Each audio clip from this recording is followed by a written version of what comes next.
নমস্কাৰ বহুত জনাব বিচাৰিছো এটা গুৰুত্বপূৰ্ণ খবৰ বৈশিষ্ট্য তিনিগৰাকী এছআই উদণ্ড এছআই আৰু এই উদণ্ড তিনিগৰাকী এছআই সোমবাৰে নিশা তেওঁলোকে এগৰাকী দুগৰাকী যুৱকক প্ৰহাৰ কৰাৰ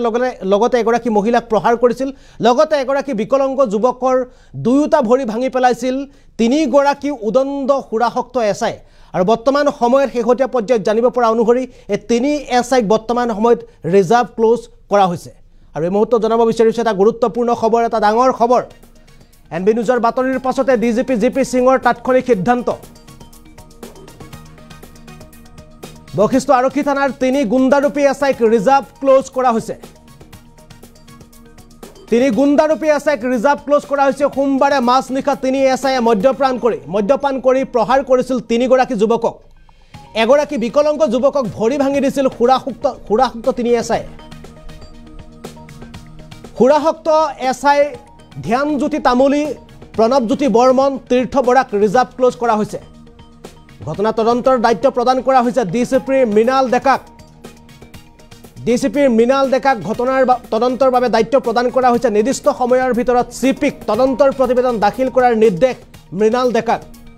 দোষী সাব্যস্ত হ'লে তিনি এছআই সৈতে এগৰাকী কনিষ্টবল হ'ব পাৰে নিলম্বন আৰু এই মুহূৰ্তত জনাব বিচাৰিছো এটা ডাঙৰ খবৰ এটা গুৰুত্বপূৰ্ণ খবৰ কালিৰ দিনটোৰ পৰা এই সমগ্ৰ বাতৰিক লৈ এনবি নিউজৰ ফালৰ পৰা ধাৰাবাহিক প্ৰতিবেদন প্ৰচাৰ কৰি থকা হৈছিল আৰু তাৰ পাছতে দেখা পোৱা গৈছে যে এতিয়া বৈশিষ্ট্য থানাৰ তিনিগৰাকী গুণ্ডাৰূপী এছআইক ৰিজাৰ্ভ ক্লোজ কৰা হৈছে তিনিগৰাকী গুণ্ডাৰূপী এছআইক ৰিজাৰ্ভ ক্লোজ কৰা হৈছে তিনিগৰাকী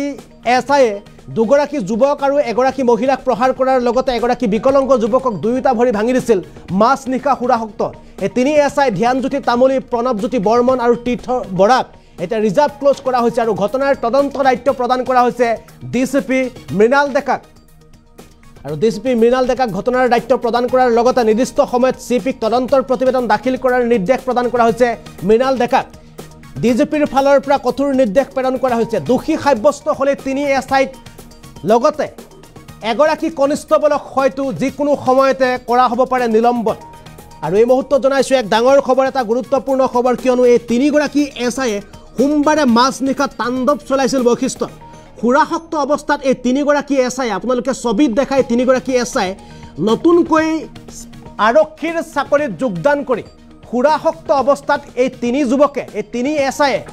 গা ধুবলৈ গৈছিল বৈশিষ্ট্য নদীত আৰু বৈশিষ্ট্য নদীত গা ধুবলৈ যোৱা পথত আৰ্মিৰ বাহন চলোৱা এগৰাকী যুৱকক মাজনিশা তেওঁলোকে জবাবদিহি কৰি সেই যুৱকগৰাকীৰ সৈতে মাৰপিটত লিপ্ত হয় আৰু যুৱকগৰাকীক তিনি এছআইয়ে প্ৰহাৰ কৰাৰ লগতে যুৱকগৰাকী বা কাজিয়া ভাঙিবলৈ অহা যুৱকগৰাকীৰ মাহীয়েক আৰু ভাতৃক গুৰুলকৈ প্ৰহাৰ কৰিছিল এই তিনি এছআই সম্পূৰ্ণ চিভিল ড্ৰেছত থকা এই তিনি এছআইয়ে লগতে সেই দৃশ্য চাই থকা সেই সময়ত ঘটনাস্থলীত উপস্থিত থকা এগৰাকী বিকলাংগ যুৱকক মৰিয়াই দুয়োটা ভৰি ভাঙি পেলাইছিলে তিনি এছআই আৰু এই উদণ্ড গুণ্ডাৰূপীয়ে তিনি এছআইক এতিয়া ৰিজাৰ্ভ ক্লোজ কৰা হৈছে আৰু ৰিজাৰ্ভ ক্লোজ কৰাৰ লগতে অতি ক্ষিপ্ৰতাৰে তদন্তৰ নিৰ্দেশ প্ৰেৰণ কৰা হৈছে চিপিক প্ৰতিবেদন দাখিল কৰাৰ নিৰ্দেশ প্ৰদান কৰিছে ডিচিপিৰ মৃণাল ডেকাক আৰু মৃণাল ডেকাক নিৰ্দেশ প্ৰেৰণ কৰিছে আৰু দোষী সাব্যস্ত হ'লে তিনি এছআই সৈতে এগৰাকী কনিষ্টবল হ'ব পাৰে নিলম্বন ইফালে ভুক্তভোগী পৰিয়ালৰ পৰা এই সময়ত মন্তব্য আহি পৰিছে আমি মন্তব্য দেখুৱাবলৈ চেষ্টা কৰিম ভুক্তভোগী পৰিয়ালৰ পৰা দাবী উত্থাপন কৰিছে এই তিনি এছআইক কেৱল ৰিজাৰ্ভ ক্লোজ নহয় এই তিনি এছআইক ভুক্তভোগী পৰিয়ালৰ ফালৰ পৰা দাবী কৰিছে যে তেওঁলোকক ডিমোশ্যন দিবৰ কাৰণে দাবী উত্থাপন কৰিছে তেওঁলোকক পুলিচৰ আৰক্ষীৰ একেবাৰে নিম্ন পৰ্যায়ৰ যি কৰ্ম আছে নিম্ন পৰ্যায়ৰ কৰ্ম তেওঁলোকক দায়িত্ব প্ৰদান কৰিবৰ কাৰণে তেওঁলোকৰ ফালৰ পৰা দাবী উত্থাপন কৰিছে নহলে এই তিনি এছআইক নিলম্বনৰ দাবী উত্থাপন কৰিছে তেওঁলোকে কেৱল এই তিনি এছআইক ৰিজাৰ্ভ ক্লোজৰ পিছত শাস্তিৰ নামত কেৱল এটা ঠাইৰ পৰা অন্য ঠাইলৈ ট্ৰান্সফাৰ বা বদলীকৰণৰ তেওঁলোকে বিচৰা নাই এই তিনি এছআইক নিলম্বন নতুবা ডিমোশ্যন দিবৰ কাৰণে দাবী উত্থাপন কৰিছে পৰিয়ালৰ ফালৰ পৰা আমি পুনে এবাৰ পৰিয়ালৰ মন্তব্য আপোনালোকক দেখুৱাবলৈ চেষ্টা কৰিম প্ৰথম কথা হ'ল যে যোৱাকালি যিটো ঘটনা ঘটিল ৰাতিপুৱা 8টামান বজাত মানে এইটো কথাটো প্ৰথম কথা আমি গৰিহণা দিছোঁ, ধিক্কাৰ দিছোঁ যে পুলিচৰ মানুহে এই গুণ্ডাগিৰি কৰাটো আচলতে কোনো এটা মানে গ্ৰহণযোগ্য কথা নহয়। যে তিনিগৰাকী সফল ডেকা, তিনিগৰাকী জ্ঞানী গুণী ডেকা পুলিচ অফিচাৰে ৰাতি যদি মদ্যপান কৰি আহি বশিষ্ঠ মন্দিৰ হেন পবিত্ৰ স্থানত তেওঁলোকে জলকেলি খেলি ৰাতি ডিউটি কৰি অহা এজন ব্যক্তিক তেওঁলোকে মাৰধৰ কৰি এজন পাগল ব্যক্তিক তেওঁলোকে দুখনকৈ ভৰি ভাঙি দিয়াটো এইটো গ্ৰহণযোগ্য কথা নহয়। আমি ধিক্কাৰ জনাইছোঁ আৰু DGP মহোদয়লৈ আমি আহ্বান জনাইছোঁ যে তেখেতে অলৰেডি এটা টুইট কৰিছে যে এটা তদন্ত ঘোষণা কৰিছে, মৃণাল ডেকা ছাৰলৈকে এটা তদন্ত দিছে আৰু OC ছাৰেও নিজাভাৱে কেছটো লৈ আছে, চাই আছে, গোটেই তদন্তবিলাক সুস্থভাৱে চলি আছে। আমি আশা কৰিম যে যাতে এওঁলোকে আৰু ভৱিষ্যতে এইবোৰ কাম কৰিব নোৱাৰে। অকল তেওঁলোকক বদলীকৰণে নহয়, তেওঁলোকক পাৰিলে যদি বিভাগীয় কৰ্তৃপক্ষে পাৰে যাতে এওঁলোকক মই ভাবোঁ যে ক'ৰবাত ৰিজাৰ্ভে চিজাৰ্ভে ৰাখি দিয়ক, নহ'লে বেটেলিয়নত দি দিয়ক। সিহঁতে ৰিজাৰ্ভ প্লাছত থাকিলে আচলতে আমি গোটেইখিনি সমাধান হৈ যোৱা বুলি নাভাবোঁ বোলো। কিয় আজি যাতে সিহঁতে মাইকী মানুহকে সিহঁতে চিনি নাপায়, আকৌ আন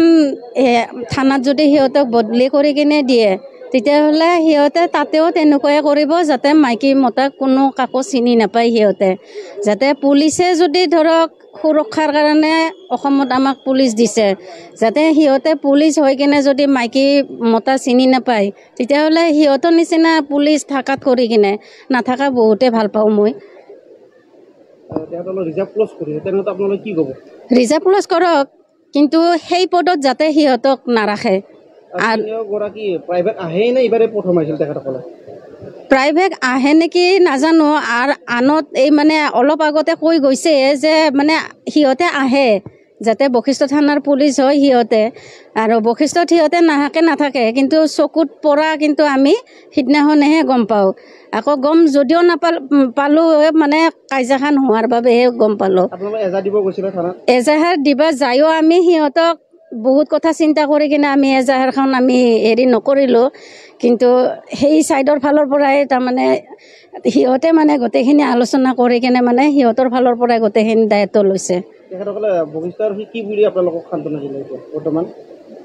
সান্তনা বুলি কিনে মানে এইটোৱে আৰু মানে সিহঁতক যিখিনি মানে হেৰি কৰিব লাগে মানে সেইখিনি কৰিম বুলি কিনে আমাক সেইখিনি দিছে, আৰু মানে আমিও ভাবিছোঁ যে সেইখিনি কৰাই আমি ভাল পাওঁ।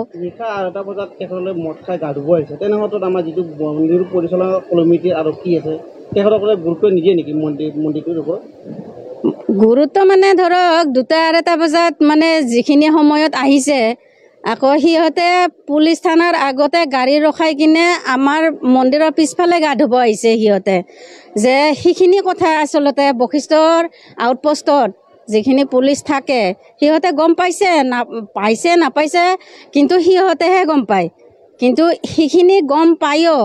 যাতে কাজিয়াখনৰ মাজত অহাৰ পিছতো সিহঁতে এনেকুৱা উদন্ত হৈছে যাতে আউটপোষ্টৰ পুলিচক বা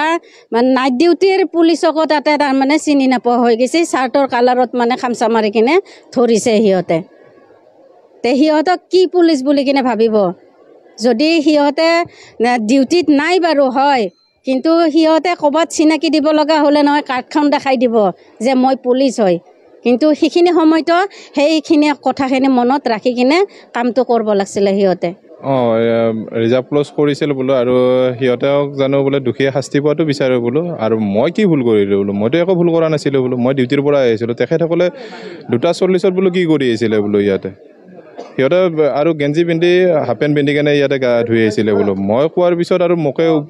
সিহঁতে ধমকি দিছে বোলো, মাৰি পুতি থৈ দিম, অমুক কৰিম তমুক কৰিম, সেনেকৈ লাগিছে বোলো। তাৰপিছত ভাইটি আহিলে, ভাইটিকো উঠাই লৈ গ'ল, উঠাই লৈ যায় ভাইটিকো মাৰিলে। ওপৰত থানাত আচলতে থানাৰ ভিতৰতো মাৰিব নোৱাৰে বোলো, চুৰ ডকাইতো কৰা নাছিলে সি বোলো, আৰু ভুলতো সি কৰা নাছিলে, কি ভুল কৰিলে বোলো? কথাখিনি সোধোতে যদি সিহঁতে ওপৰত লৈ যায় কেনে মাৰপিট কৰিছে বোলো।